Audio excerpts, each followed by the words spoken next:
साकारले पहाटे पाहिले नावना त्याला काय नवे वेगळे मांडले सोहळे तुझसाठी हो हो मिळावे तुझे तुला आसही ओठी कोणी कुठे बांधल्या रेशीम गाठी जुळून येते रेशीम गाठी आपुल्या रेशीम गाठी जुळून येते रेशीम गाठी रेशीम गाठी। डॉक्टर मेंदळांशी बोललो मी, ते म्हणतात की ते पैसे प्रकरणामुळे सगळ्यांशी खूप कट ऑफ आयुष्य जगलेत ते, त्यांना चार भल्या माणसांमध्ये भरल्या आनंदी घरामध्ये आणायला हवं।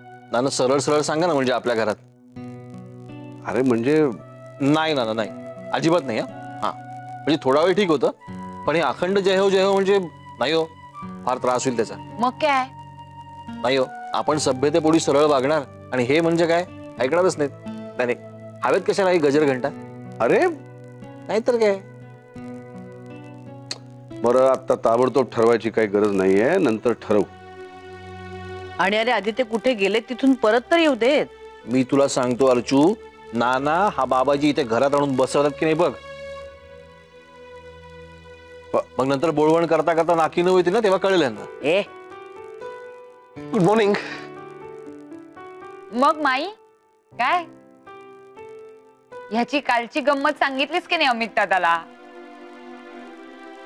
काय ग काय? अरे काही नाही रे, काल मी याला फोन केला तर ऑफिस मध्ये, तेव्हा नेमका मेघनाचाही फोन यायला आला। मग काय ह्या आदला बदली मध्ये तो मेघना समजून माझ्याशीच गोड गोड बोलत होता। काय सांगतेस काय? मग काय, आणि इतकं गोड बोलत होता माहितीये का तिच्याशी, आणि तिला हेही सांगत होता तुझ्या इच्छेविरुद्ध काही करणार नाही मी, तू रागवलीस का काळजी करू नकोस। इतकं गोड बोलतो ना तिच्याशी। काय माहिती उगीच। अरे आदित्य काळजी करू नको, सगळे नवरे असेच घाबरून असतात आपल्या बायकांना। काय रे अमित? हा छे अजिबात नाही, मी नाही घाबरत। म्हणजे हो बर का? असंच असतं ग काय नाना, हो ना? काय तुम्ही मला घाबरता? हा बघा बघा, जाहीरपणे दटावते मला। पण काय ग, खरंच नाही ना घाबरत मी तुला? काय ग संजीवनी, खरं सांगू खोटं?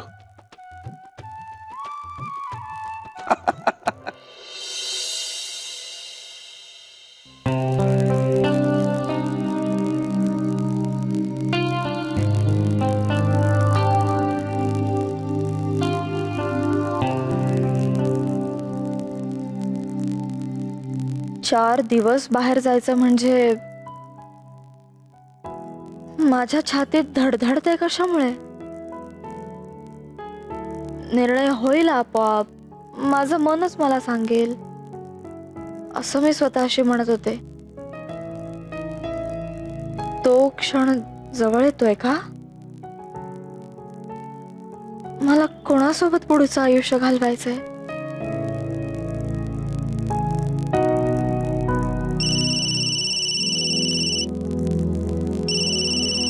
किरण,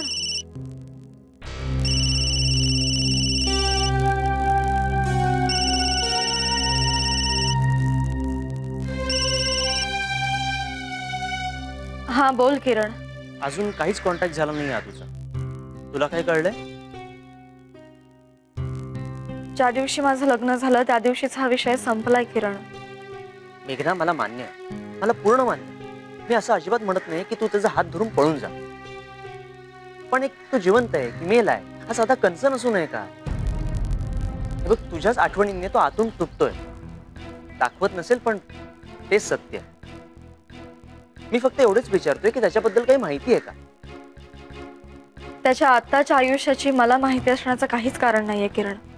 अदूच्यात आणि माझ्यात कोणताच संपर्क नाही आणि नसेल. 2 मन एक झालेले असतात तर मेघना, तेव्हा त्यांच्यातला संपर्क मरेपर्यंत तुटत नाही. ही फॅक्ट आहे. तुमचा संपर्क असो वा नसो, तुझ्या मनाला नक्की कळत असेल की तो सुखरूप आहे की नाही. एवढंच सांग मला, असं म्हणायचं होतं. बट फाईन, नको सांगू, मी शोधेन त्याला. खूप बरं वाटलं ग ऐकून.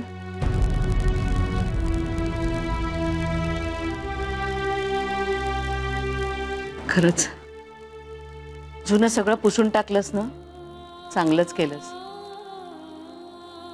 मला ठाऊक आहे हे सगळं कठीण आहे, पण तू जे वागतेस ना ते योग्यच करतेस. योग्य आणि अयोग्याचा अर्थ प्रत्येकाच्या दृष्टीने वेगळा असतो आई. नको ग जीवाला त्रास करून घेऊस मेघना. आदित्य म्हणतायत ना 4 दिवस बाहेर जाऊया म्हणून, जाऊन ये. इथलं सगळं विसरून जा आणि पुन्हा नवी होऊन ये.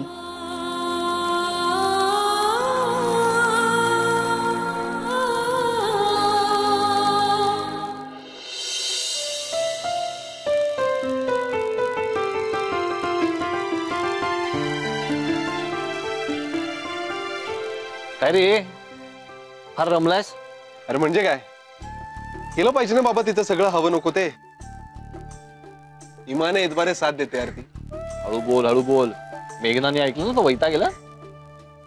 अरे नाही नाही, तिचं काय, आय मीन तिला काय प्रॉब्लेम असणार आहे. अरे काय, बायका जरा जास्त पॉझिटिव्ह असतात ना, म्हणजे आपण एखाद्या छोट्याशा वस्तूचं जरी कौतुक केलं ना की झालं, त्यांना सहन होत नाही.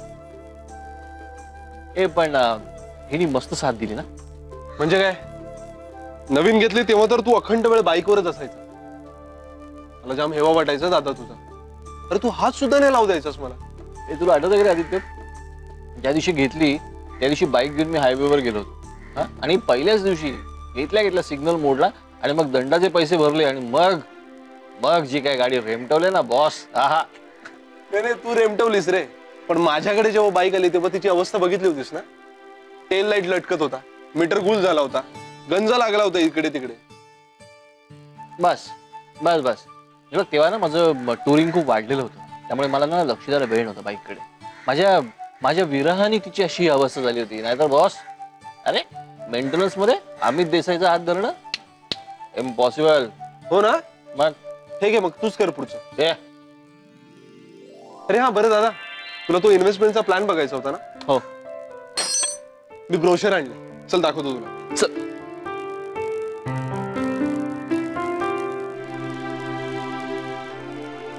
आता प्लस मायनस काय प्रत्येक प्लॅन मध्ये असतातच.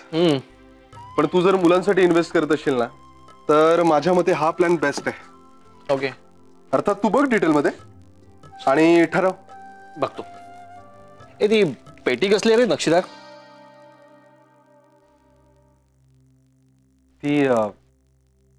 ती दादा मेघनाची आहे. ओ, ज्वेलरी बॉक्स असेल ना. हा, ते ज्वेलरी बॉक्स आहे. ती कानातले वगैरे इकडे तिकडे टाकून देते ना, तर म्हणून. नाही बरोबर आहे. काय एका ठिकाणी असलं म्हणजे हरवत नाही ना. तशी मेघना आहे नीटनेटकी. अरे हो, तुम्ही जाताय ना? दादा ते ठरतंय अजून. नाही, मी फार इंटरफिअर नाही करत, पण नॉर्मली हॉलिडे पॅकेज म्हटलं की लोक अशा ऑपॉर्च्युनिटीवरती उड्या मारतात. तुमच्या दोघांचं मला कळत नाही म्हणजे असं का करताय ते.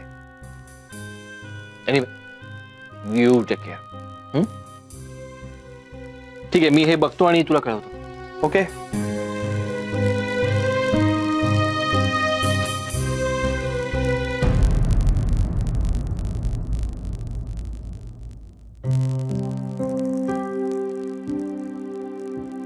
सकाळपासून एकही फोन नाही केला. काय कारण असेल? अर्थात माझ्या बरोबर बाहेर यायचं नसेल आणि मला सांगायचं दडपण आलं असेल. पण मी म्हणालो होतो की तुझ्या इच्छेविरुद्ध नाही जाणार आपण, तरी. आणि आणि बाहेर जायचं नाही दोघांनीच, म्हणजे गॉड. आदित्य, म्हणजे नवीन काही टेक्नॉलॉजी आली आहे का फोन मध्ये, की फोन नुसतं समोर ठेवून बोलायचं, की तिकडच्याला ऐकायला जातं, तेही फोन न लावताच? कमालच झाली नाही का? हो ना. हो. मी काय म्हणतो शेखर, हा बोल ना. तू काम कर ना तुझं. हो का? Carry on.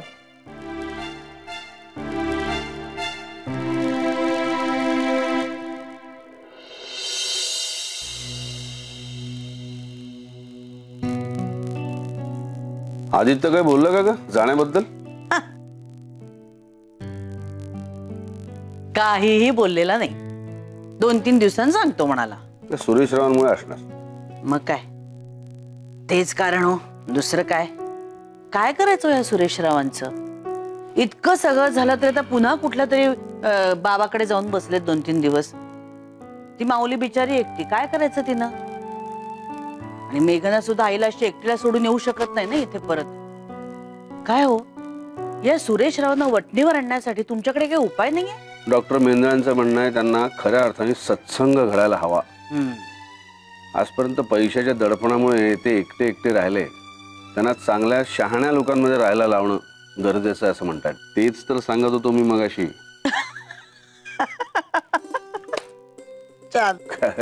म्हणजे आपण अगदी संत सज्जनच की नाही? तो मोठा प्रश्नच आहे. नाही पण त्यांच्या तुलनेमध्ये आपण म्हणजे संत महंतच म्हणायला हवं. नाही पण मुळात आपले थोरले चिरंजीवच तयार नाही आहेत. कडाडून विरोध केला त्यांनी. हे आपलं गमती गमतीत म्हणाला होतो, पण त्याच्याशी तुम्ही गंभीरपणे बोललात ना तर मला नाही बे वाटत तो नाही म्हणेल असं. नाही, त्याला नीट कन्व्हिन्स करायला लागेल. मग आणि त्याच्यावर बारीक लक्ष ठेवावं लागेल. नाही, कारण त्याच्या डोक्यात बाबाजींना सरळ करण्याचे अन्य चमकदार मार्ग असतील ना. खरंय, पण मुळात सांगू का, सुरेशरावच इथे यायला तयार होणार नाहीत बघा. का? त्यांच्या डोक्यात काहीतरी आचरट खोया कल्पना येतो, काहीतरी जुनाट. काय तर म्हणे मुलीच्या सासरी जाऊन पाणीच प्यायचं नाही, मुलीच्या सासरी जाऊन राहायचंच नाही, घरातली सगळी कामं बायकांनीच करायची. तुम्ही त्या दिवशी नव्हतात, तुम्ही अमितवर चहा करायची जबाबदारी टाकून गेलात ना. तेव्हा इतके बोलले ते, आणि इतका बाऊ केला ना या गोष्टीचा. मेघनाला सुद्धा बोलले. आणि अमित तो कसला मग ऐकतोय, झणझणीत उत्तर दिलं त्यानं. आता कसले येतात ते आपल्याकडे? का तुम्ही आहात की तुमच्या शैलीत गोडगोड बोलून त्यांच्या गळी उतरवायला सगळं? तुझ्या गळी उतरवतो तसं? हो.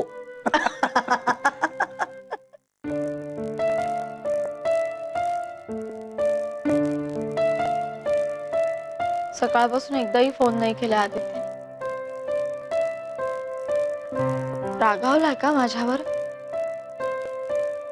अरे हा, मी बाहेर जाण्याविषयी काहीच बोलले नाही म्हणून रागावला असेल बहुतेक. पण मी नाही येणार असं कुठे म्हटलं? एवढंच म्हटलं की मला थोडासा वेळ दे. गॉड, म्हणजे आता जे काय सांगायचं ते मलाच सांगायचंय. मग तो कसा फोन करेल? मीच फोन करायला हवा ना. फोन करून काय बोलणार आहे मी? जाऊया असं? गॉड, 4 दिवस आम्ही दोघेच असणार.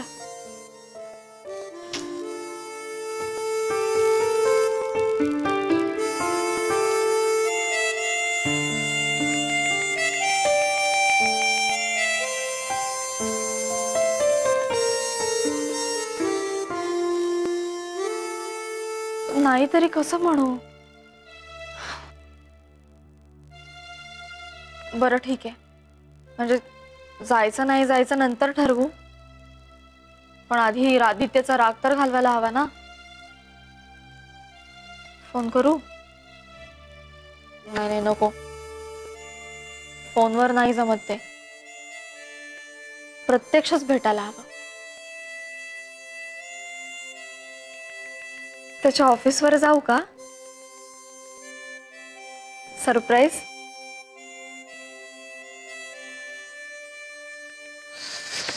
हा चल यार, बस झालं काम काम काम. Break break break. जेवूयात, भूक लागली मला खूप. आदित्य राजे, जेवायला येत आहे ना? का बायकोच्या आठवणीतच पोट भरलं तुमचं? शेखर, हा हा डबा धर आणि बकवास बंद कर. बकवास? अरे नाही म्हणजे तू हो लंच रूम मध्ये, मी आलोच. नाही मी जातो, पण माझी पाठ फिरली की तुझं फोनवर गुलुगुलू चालू करू नकोस. नाही, लंच आवर संपला आणि आम्ही तुझा डबा फस्त केला त्याच्यानंतर तुला जाग येईल. तू आता इथेच बडबड करत बसणार आहेस का? भूक गेली वाटतं तुझी. दादा, दादागिरी करू नकोस. मी जातोय, पण जर मला फोनवर दिसलास तर मग बघ. अरे नाही रे बाबा, नाही बोलत मी फोनवर. जा तू आता. वैतागूच नकोस रे. ही घे पेन्सिल तुझी.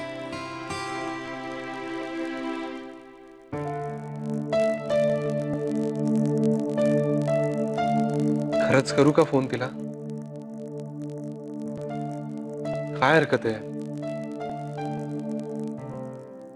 पण मग तिने का नाही केला फोन? मी तिला जबरदस्ती बाहेर घेऊन जातोय असं तर नाही वाटत आहे ना तिला? नाही नाही, तसं असेल तर तिचा गैरसमज दूर केला पाहिजे ताबडतोब. फोनवर प्रत्यक्षात जातो. तासा दीड तासात येईन परत. विजय चल, रेडी आहे मी. अरे मी पण रेडी आहे, पण माझी ना ती भोकर सापडत नाहीये. भोकर? अरे भोकर म्हणजे मोठं कानातलं मोत्यांचे. आपल्याकडे ना मराठी भाषेचा प्रॉब्लेम झालाय. म्हणजे झुमके म्हटलं की कळतं, पण भोकरे म्हटलं की नाही कळत. विजय अगं तू दुसरा काहीतरी घाल ना कानात. अरे नाही रे, ह्या सगळ्यावर ना तेच चांगले दिसतात कानातले. आणि तुला पण आवडतात की नाही मला माहितीये. आठवतंय ना? हो हो हो हो हो हो हो नुसती मान हलवते, काही डोक्यात प्रकाश पडलेला नाहीये. आणि तुझ्या ऑफिसची कल्चरल इव्हिनिंग येणार आहे, मला तेच कानातले हवेत. अगं काय डोक्यात मी कसा दिसतोय बघ. खाल ना कुठले कानातले, काय फरक पडणार आहे? चल लवकर आवर आता. शी आता मला हेच घालायला लागणार आहे तसं दिसतंय. हा मग घाल, तेच घाल. आणि काम कर तू ना, त्या मेघनासारखा एखादा ज्वेलरी बॉक्स घे. कुठला बॉक्स? ते घाल, कानात घाल. तुला जाताना सगळं सांगतो मी. चल चल. अरे थांब. अगं चल आता, जाऊ दे ते.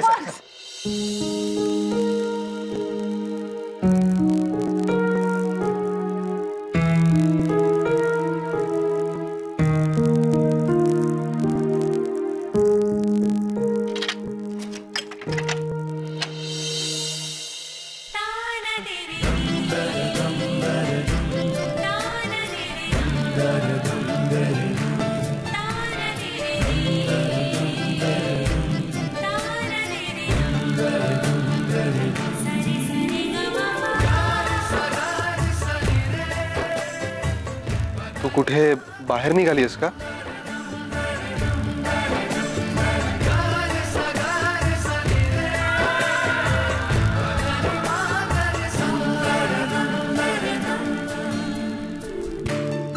काय झालं? हसण्यासारखं काय विचारलं मी? तू आता इथे कसा काय?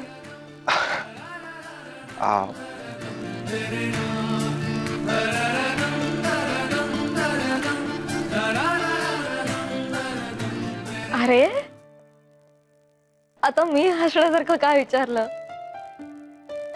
सगळे इथे दारातच बोलायचंय का? Oh, I am so sorry. Please कम.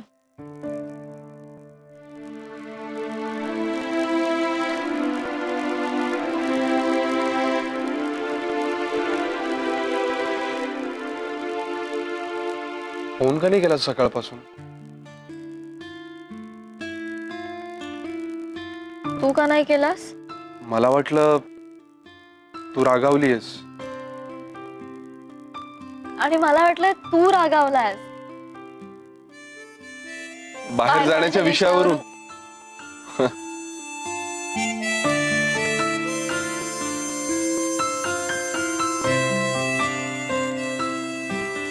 मग ठरलं का? नाही अजून. तेच सांगायचं होतं मला. मेघना, माझा इनिशिएटिव्ह नाहीये हा, आणि तुझ्यावर कोणतीच जबरदस्ती नाहीये. तुझा गैरसमज झाला असेल म्हणून मी प्रत्यक्ष सांगायला आलो तुला. तू वैतागली असशील तर. आणि मला वाटलं तू रागावलास, मी अजून निर्णय घेत नाही म्हणून.